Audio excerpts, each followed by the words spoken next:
한번 정리 한번 해보자. 자, 그럼 기업 활동에서 위험이라고 하는 건 미래에 대한 예측의 불안전성을 얘기하는데 이 비난, 불확실성으로서 실제적인 결과가 기대한 결과와 다르게 나타날 가능성을 말한다. 그러면 실제적 결과는 언제 나와? 미래에 나오죠. 그러면 기대한 결과는 여러분 언제 하는 거예요? 언제 기대해요? 지금 하는 거죠. 현재죠. 그러면 여러분 이때 미래의 결과랑 현재 기대하는 결과가 다르면 그때 위험이 발생할 수 있다는 거야. 자, 국제금융거래에서 기업이 직면할 수 있는 위험 중에 환위험은 환율 변동으로 인해서 기업의 가치가 변화될 가능성을 얘기를 해. 그러면 여러분 환율 변동이 여러분 환위험의 원인이 되는 거고 그 원인에 의해서 기업의 가치가 변화가 생기는 거죠. 이게 결과예요. 그러면 기업의 가치가 얘들아 미래에는 어떤 실제적인 가치가 나타날 거라고 기대를 할 텐데 그 기대한 거랑 실제적인 가치가 다를 수도 있다는 거지. 누구에 의해서? 환율에 의해서. 자, 이 환위험은 환율 변동으로 인해서 손실이 발생할 가능성만 의미하는 것이 아니라 이익의 가능성도 고려하기 때문에 어느 방향으로 현재 예상과 달라질 가능성을 포함하는 개념이어야 돼요. 그래서 여기서 여러분이 잘 기억을 해야 되는 건 환율 변동은 여러분 환율이 오를 수도 있고 내릴 수도 있기 때문에 환율이 상승과 하락의 관계에서 여러분 얘는 모두 다 이익과 손해가 발생할 수 있다. 이렇게 생각을 해야 돼. 상승 하락의 관계에서 여러분 이익과 손해가 둘 다 일어날 수 있다. 그래서 이미 이렇게 설명해 준다는 건 여러분 문제에서도 어느 하나만 보지 말고 두 가지 다 보라는 뜻이야. 자, 그래서 환위험은 환율 변동과 환노출이라고 하는 두 가지 요인에 의해서 결정이 되며 환율 변동 곱하기 환노출로 계산할 수가 있다. 그러면 여러분 환위험이라고 하는 애는 환율 변동과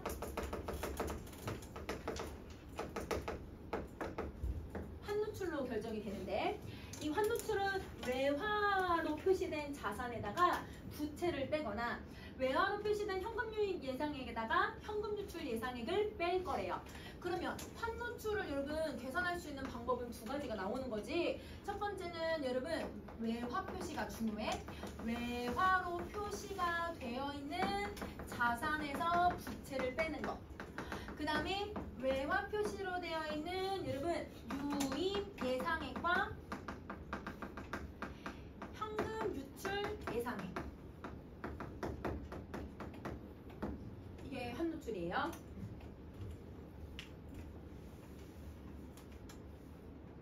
근데 이걸 여러분 뭐라고 부르겠대? 이 두 가지 모두 다 이걸 순노출이라고 부르겠대. 그러면 여러분 얘네들이 순노출이야.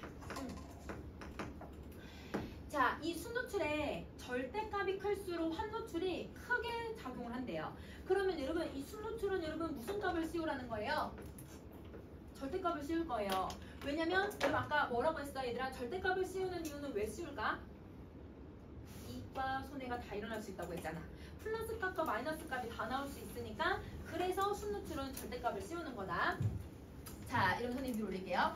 자, 예를 들어서 달러 환율이 10원이 얘들아 하락을 하면 순노출 10만 달러인 기업은 100만 원의 손해를 보는 거고 1만 달러인 기업은 10만 원의 손해를 보게 되는 것이다. 자, 그러면 여러분 우리 한번 이거는 계산을 해보자. 자, 여러분 만약에 1달러당 여러분 계산하기 쉽게 그냥 100원이라고 한번 생각을 해볼게요. 그러면 이 환율대는 여러분 그러면 10만 달러의 순노출은 여러분 얼마, 얘들아 지금 얼마가 돼야 돼? 원화로 표시하면 이 만원 붙이고 공 하나 더 붙여? 1000만 원. 자, 이렇게 되는데 얘가 여러분 1달러가 아니라 지금 10원의 손해를 이 환율이 떨어질 거래. 그러면 여러분 10원이 떨어지니까 90원이잖아요. 그러면 여러분 10만 달러면 900만 원이야. 맞아. 그래서 여러분 100만 원의 손해가 발생할 수 있다. 이렇게 얘기를 하고 있는 거지. 자, 환율 변동과 달리 환노출은 이 개별 기업이 통제할 수 있는 요인이기 때문에 환위험을 줄이기 위해서는 환노출을 파악하고 이걸 관리를 해야 된다는 거야.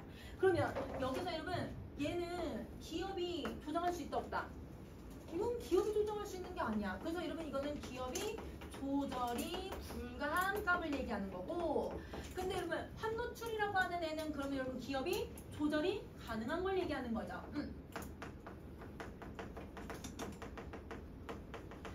그래서 기업이 환위험을 조절을 할 때에는 누구로 얘들아 조절을 한다? 환노출로 조절을 한다. 이렇게 얘기를 하고 있는 거야. 자, 그러면 선생님 위로 올릴게.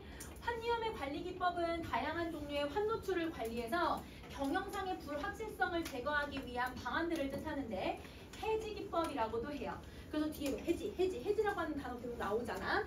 해지 기법에 따라 수반되는 거래 비용, 효율성이 달라지기 때문에 환위험의 종류, 크기, 미래 경제 상황을 고려해서 다양한 기법을 비교 검토해서 효율적인 환위험 관리 전략을 수립해야만 한다.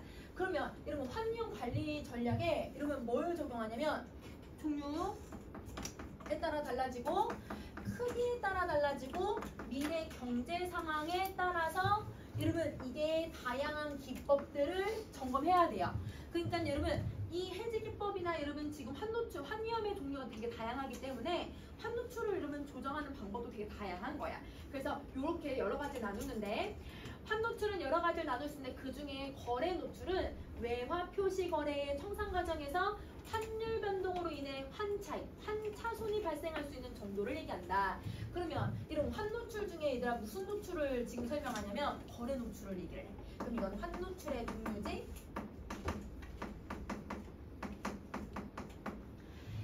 자, 그러면 여러분 우리가 거래하는 과정에서 돈이 얘들아 더 벌 수도 있고 손해를 볼 수도 있는 거잖아요. 그래서 이러면 이익을 얻을 수도 있고 내가 손해를 발생할 수 있는 그 거래 상황에서의 노출을 찾아내겠다는 거야.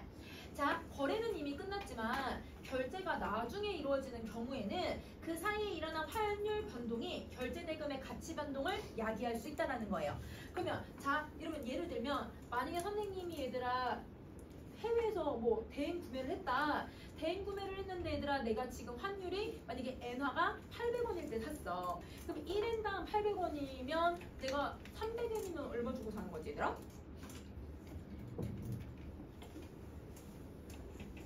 300엔이면 얼마 주고 산 거야? 24,000원 주고 산 거 아니야 얘들아? 아니야? 300엔, 그러니까 1엔당 800원 머리 안 돼요? 자, 이러면 자, 1엔이 800원이라고 한다면 300엔이니까 당연히 이러면 아니네 24만 원이네. 미안해 얘들아. 자, 이러면 24만 원이래야 되는 거지. 24만 원 주고 물건을 샀어. 근데 내가 결제 대금을 카드로 만약 결제했다고 생각을 하면요. 카드는 한 달 있다 계산이 되잖아요. 근데 그때 환율이 오른 거야. 1,000원으로. 그럼 여러분 1,000원이 오르면 여러분 선에 얼마 주고 사게 된 거야? 30만 원 주고 사는 거야. 맞아. 그러면 여러분 내가 분명 이러면 24만 원 주고 사는 금액이었는데 환율이 오르니까 결제를 30만 원을 해야 되는 상황이 있을 수도 있다는 거예요. 그러면 이때 얘들아 내가 가격에 변동이 많이 생기는 거기 때문에 가격 변동이 많이 생기면 자산이나 부채값이 달라져 버리는 거잖아. 이게 달라지면 결국은 순노출이 달라지게 되기 때문에 환노출이 생길 수 있다라고 얘기를 하는 거야. 그래서 여러분 이 결제는 했지만 여러분 거래는 끝났지만 결제가 나중에 일어나게 되면 이런 여러분 뭐가 일어날 수 있다? 가치 변동은 환노출을 만들어낼 수 있다. 환노출의 변화를 만들어낸다. 자, 여러분 선생님 왜 얘들아 변화라고 하냐면 환노출이 오를 수도 있을 거고요. 여러분 결제 대금의 가치가 얘들아 좀 줄어들면 그러면 여러분 요거 이렇게 줄어드는 경우도 있겠죠. 그래서 두 가지 경우를 다 생각해 주시면 돼요. 자, 그럼 손 위로 올리면 거래 노출을 관리하기 위한 기법은 크게 기업 내부적으로 재무 관리를 이용하는 환위험을 관리하는 내부적 관리 기법하고 외환시장과 금융시장의 상품을 이용하는 외부적 관리 기법으로 나눌 수 있대. 그러면 여러분 자 환노출을 여러분 관리하는 기법은 두 가지인 거죠. 여러분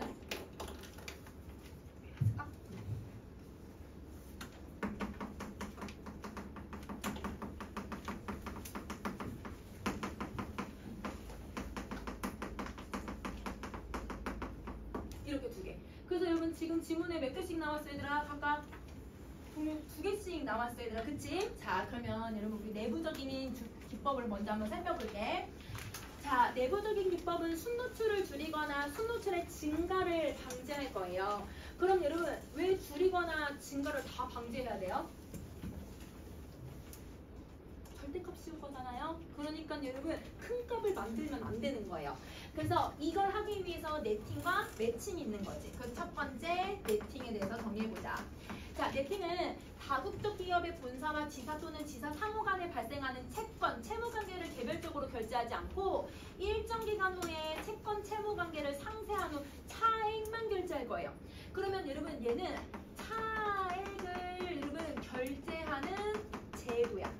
그러면 여기 A 회사가 있고 B 회사가 있고 C 회사가 있어. 그럼 여러분 서로 뭔가 얘들아 자금이 오갈 거잖아요. 그럼 자금이 오갈 때 만약에 선생님이 여러분 여기 A, B, C, D라고 하는 자금을 다 왔다 갔다 했다고 한번 생각을 해보자.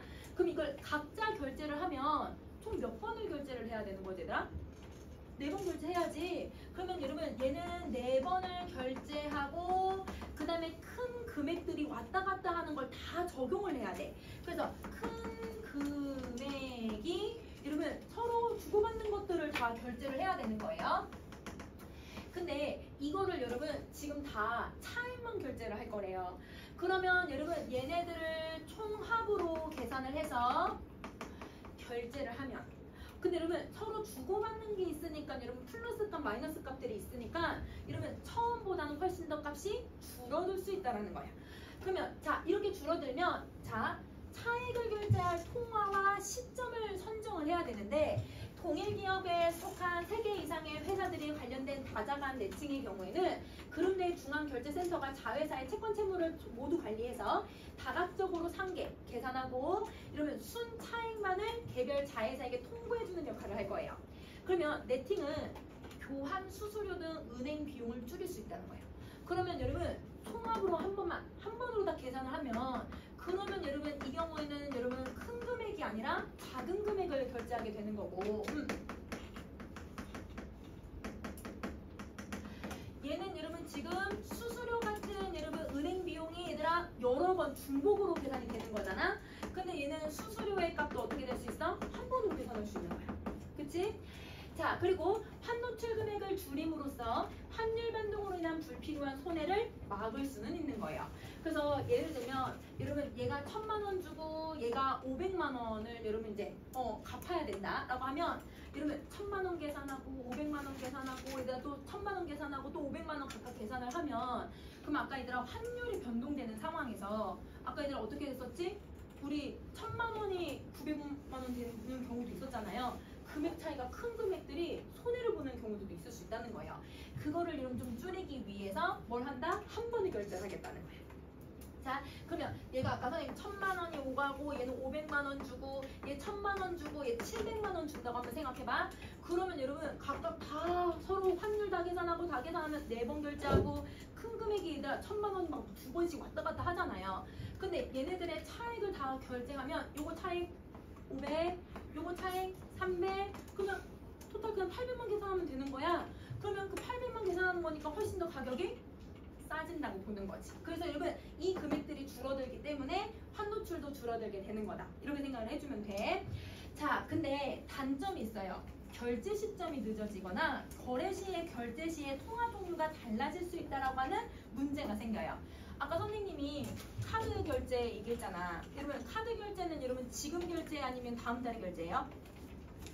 다음 달에 결제해요 여러분. 그러면 여러분 다음 달에 결제하면 아까 얘들아 분명 원래 내가 긁은 건 여러분 1인당 800원을 계산했는데 다음 달에 얘들아 계산될 때는 1000원을 적용해서 할 수도 있는 거야. 왜? 다음 달에 환율은 오를 수 있거든요. 내릴 수도 있는 거죠. 그러면 여러분 얘가 결제 시점이 너무 늦어지면 여러분 환율이 올랐을 때 오히려 손해를 볼 수도 있다라는 거야. 이게 단점.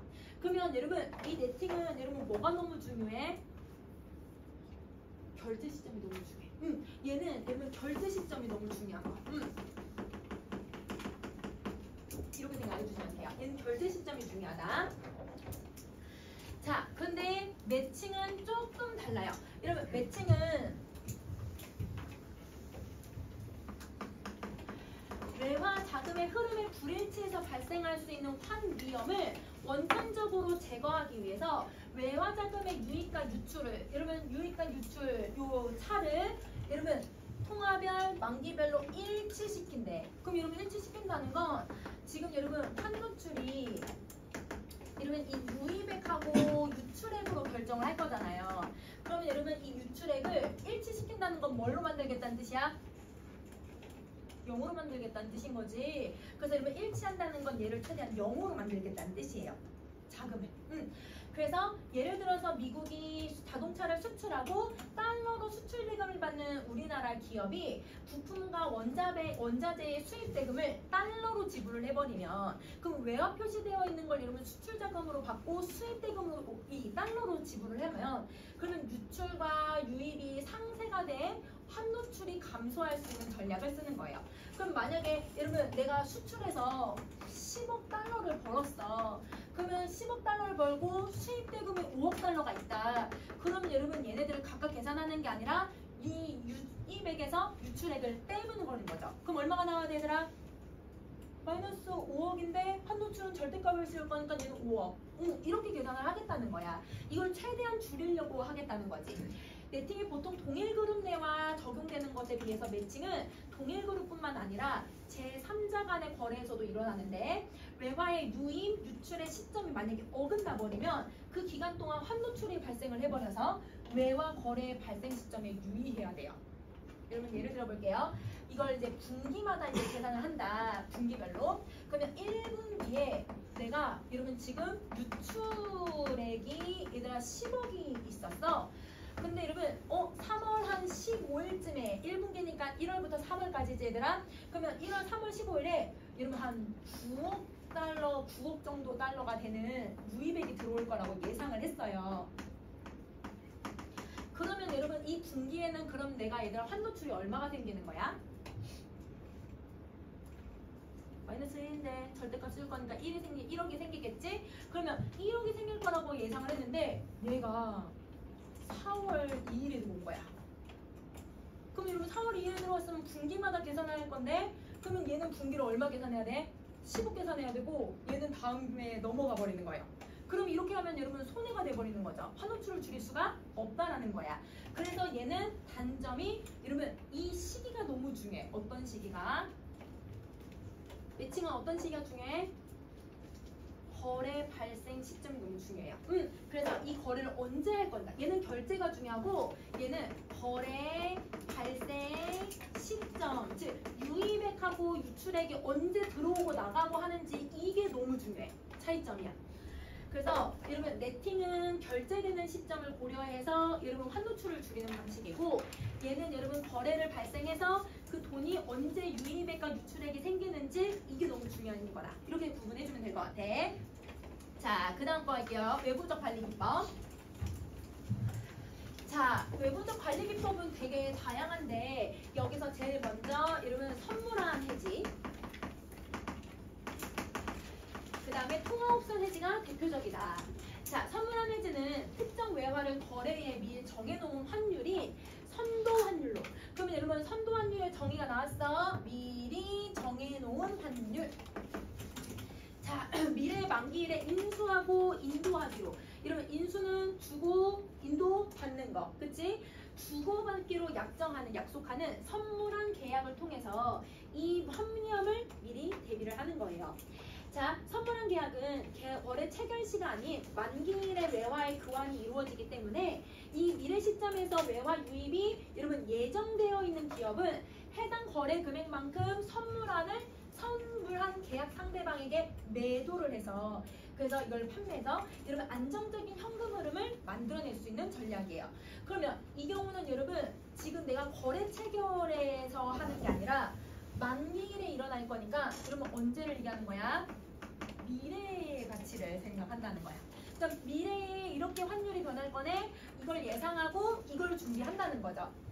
자, 이러면 이 A기업이 미국에 자동차를 수출하고 수출 대금은 100만 달러를 3개월 뒤에 받기로 한 거예요. 그러면 여러분 3개월 뒤에 받기로 했으니까 여러분 이게 3개월 전이 거래가 체결이 됐는데 이 거래 체결 때에다 지금 결제가 이루어지지 않았지. 자, A기업은 현재 환율이 1,000원이라고 생각을 해요. 근데 이게 3개월 뒤에는 여러분 얼마를 예상하냐면 1250원으로 예상을 해요. 그럼 환율이 뭐 할 거라고 예상하는 거야? 오를 거라고. 그치, 오를 거라고 예상을 하는 거야. 상승을 예상을 해요. 자, 근데 이때 상승 예상인데 그런데 3개월 후에 받게 될 대금의 이 수출 대금의 원화 가치는 3개월 후에 이 환율에 의해서 결정이 되기 때문에 환율이 1,500원으로 상승할 수도 있고 환율이 이러면 800원으로 하락할 수도 있는 거예요. 그러면 예상을 하더라도 실제 여러분 1,500원이 될 수도 있고 800원도 될 수 있다라는 거야. 자, 그러면 가치는 여러분 미래의 가치는 환율의 가치는 알 수가 없다라는 거지. 자, 그러면 이때 이렇게 되면 여러분 얘가 아까 1달러가 이러면 1,000원이거든? 근데 우리 아까 얼마를 거래하기로 했었지 얘들아? 100만 달러. 그러면 100만 달러를 원화로 한번 바꿔보자. 이러면 얘는 얼마가 돼야 돼요? 10억. 그렇지. 그리고 나는 그러면 여러분 환율 오르겠네. 그럼 적어도 12억은 벌지 않을까? 이렇게 생각을 했었단 말이야. 근데 실제 얘들아 환율이 1,500원이 되면 내가 얼마 받을 수 있어? 15억 받네. 근데 환율이 떨어지면요 여러분 8억밖에 못 봐요. 그러면 여러분 여기서 뭐가 발생해요? 손해가 발생하죠. 여기 뭐가 발생해요? 이익이 발생을 하죠. 그러면 이러면 이익과 이러면 손해가 발생을 하다 보니까 그래서 이거를 좀 대비를 하는 거야. 그래서 어떻게 대비를 하냐면 A 기업이 이 만기가 3개월이고 왜냐면 3개월 뒤에 돈이 들어올 거니까 3개월이고 선도 환율이 미리 정해놓은 환율이 1,200원인 선물항을 매도하는 거야. 내가 사서 이러면 3개월 후에 수출 대금으로 받은 100만 달러를 선물항 계약 상대장에게 그 사람에게 인도를 해버리고 그리고 나는 현금 12억을 받을 수 있다는 거야. 그러면 여러분 얘가 무조건 현금은 오르겠다 이건 예상을 했으니까 얼마짜리를 한 거예요? 1,200원짜리 선물환을 한 거예요. 그러면 이 선물환을 사서 딱 3개월 만기가 지나면 그 선물환을 다시 돌려주고 이러면 원금을 받는다. 그럼 원금이 12억을 받아. 그럼 여러분 나는 손해가 되지 않는다는 거지. 이러면 오르더라도 이러면 물론 아깝긴 해 3억 그치? 그래도 이러면 전보다는 내가 많이 받는 거고 이 경우는 여러분 더 많이 받은 거죠. 이런 환율이 만약에 떨어졌다고 하면 내가 일단 2억을 손해를 볼 텐데 오히려 2억을 더 벌었으니까 4억의 이익을 볼 수 있다는 거지. 그래서 이러면 이 외부적인 관리는 선물안을 가지고서 내가 얘들아 손해나 이익을 조금 이런 대비를 할 수 있는 거다. 이렇게 생각을 해주면 되는 거야. 자, 그 다음에 얘들아 우리 어딜 가냐면 두 번째 방법은 여러분 이제 통화 옵션 해지를 한번 가보자. 여기 이번은 여기다 쓸게요.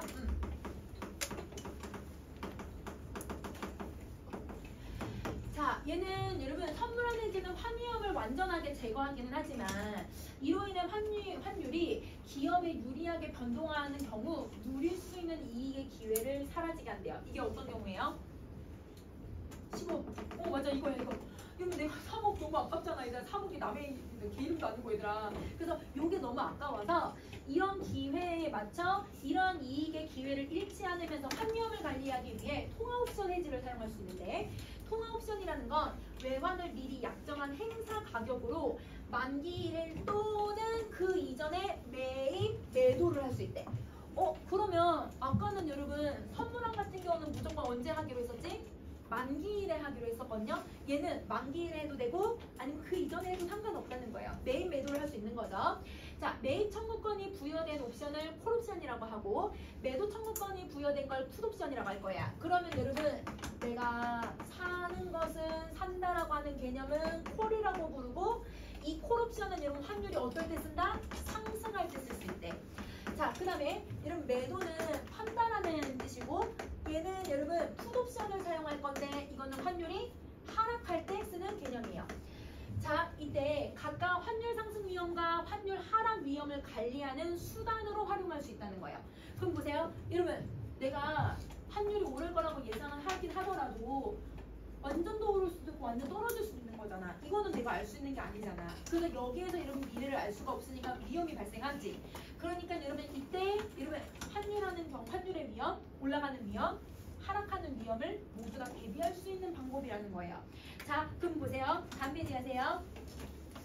자, 통화 옵션은 선물한 계약과 비슷하기는 하지만 옵션 매입자가 환율에 따라 옵션의 행사 여부를 선택할 수 있는 권리가 생긴대. 그러니까 환율이 상승하면 여러분 내가 뭘 선택하면 되는 거야? 콜 선택하면 돼. 환율이 하락하면 뭘 선택하면 돼? 투 선택하면 돼. 그러니까 얘는 여러분 이 지금 이 산 사람 매입자의 선택권이 있는 거고요. 근데 여러분 선분함 계약은 매입자의 선택권이 있어요, 없어요? 얘는 없어. 그래서 선택권이 있냐 없냐가 가장 큰 차이점. 자, 옵션 매입자는 자신에게 유리할 때만 옵션을 행사하는 권리를 가지는 대가로. 왜냐면 너무 여러분 이 매입자한테 너무 유리하잖아요. 그래서 옵션 행사 여부와는 상관없이 그래서 옵션 매도자에게 옵션 프리미엄을 제시를 해야 돼요. 그러면 옵션 프리미엄이라는 건 약간 수수료 같은 거라고 생각하면 돼. 그래서 수수료 같은 걸 지급을 하는데 A 기업이 B와 동일한 상황에서 행사 가격이 1달러고 여러분 1달러당 1,200원이고 옵션 프리미엄이 달러당 10원인 달러화를 풋옵션을 매입을 한 거야. 이 사람은 뭘 선택한 거야, 얘들아? 풋옵션을 선택을 한 거예요. 그러면 풋옵션을 선택해서 3개월 후 만기지, 얘들아. 그러면 여러분 이 만기가 되었을 때 환율에 따라 옵션 행사 여부를 결정할 수 있는 거예요. 그러면 여러분 풋 내가 매입했으니까 풋으로 써도 되고 이걸 아예 안 할 수도 있고 이렇게 선택할 수 있는 거야.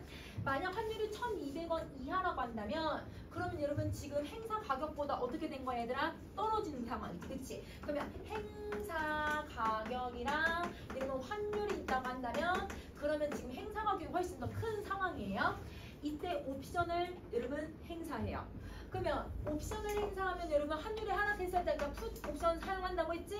그러면 풋 옵션을 행사하고 달러당 1,200원을 받을 수 있으므로 옵션 프리미엄을 차감하면 여기까지. 여러분 달러당 1,200원을 받을 거래. 그럼 아까 100만 달러가 들어오기로 했으니까 얼마를 받을 거야, 얘들아? 12억으로 바꿀 수 있다는 거죠. 근데 12억을 받는데 옵션 프리미엄을 차감해야 된대. 그러면 여러분 옵션 프리미엄은 아까 얘들아 달러당 10원이었거든? 그러면 100만 달러면 1,000만, 그치? 그래서 여러분 12억에서 1,000만 원을 빼는 거예요. 그러면 이걸 빼면 그래서 11억 9천만 원이 나온다. 이렇게 얘기를 하는 거지. 그래도 여러분 내가 여러분 지금 12억을 다 못 받는다라고 하기는 해도 그래도 아까 10억보다는 훨씬 더 많이 받게 되는 거거든. 그래서 환율이 얘들아 800원이 돼버렸을 때 그러면 여러분 내가 12억보다는 여러분 좀 작은 11억 9천만 원이긴 해도 이익이잖아요. 그래서 이걸 대비할 수 있다라고 얘기하고 있는 거야. 자, 이와 반대로 환율이 1,200원보다 높다면 옵션을 행사하지 않고 수출 대금으로 받은 10만 달러를 그대로 외환 시장에 팔 거예요. 외환 시장에 팔면 여러분 아까 1달러당 얼마가 됐었지, 환율이? 여러분 1,200보다 이상이라고 했으니까 1,210원이라고 할게, 얘들아. 그러면 이렇게 만약에 됐다고 한다면 그러면 여러분 나는 얼마를 버는 거지? 얘들아 환율이 올랐을 때는 그냥 12억 1,000만 원을 버는 거야. 그러면 여러분 풋옵션을 하지 않고 여러분 옵션을 선택하지 않고 옵션을 여러분 내가 행사하지 않고 그냥 내 대금을 팔아버리는 거죠. 그러면 이렇게 하면 당연히 11억 9천만 원보단 당연히 커진다. 이렇게 얘기하는 거야. 그러면 선택권이 있네. 여러분 이 풋옵션을 여러분 내가 선택할 때 하락할 때 이를 행사하면 되고 환율이 오를 때는 행사를 안 하면 되는 거야. 그럼 정리. 풋옵션은 여러분 두 가지 선택권이 있는 거네요. 어떤 선택이냐면 환율이 하락할 때는 여러분 행사하면 돼요. 행사해서 여러분 내가 11억 9천만 원 받으면 돼요. 그런데 환율이 상승할 때는 여러분 행사하지 않고 그냥 대금을 시장에 팔아버리면 되는 거야. 그러면 반대로 여러분 콜은 안 나왔지만 여러분 예상할 수 있지. 상승했을 때 여러분 하락할 때 여러분 상승할 때 어떻게 하면 될까, 얘들아? 여러분 상승할 때는 여러분 그 비싼 금액으로 여러분 얘는 행사하면 되는 거고 만약에 얘들아 환율이 하락할 때는 그건 여러분 행사하지 않고 그 금액에 맞춰서 사겠죠.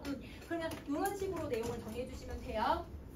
자, 그러면 여기까지 정리 다 했지? 잠깐 쉬고 그다음 날개랑 그러면 샘플을 그럴게요.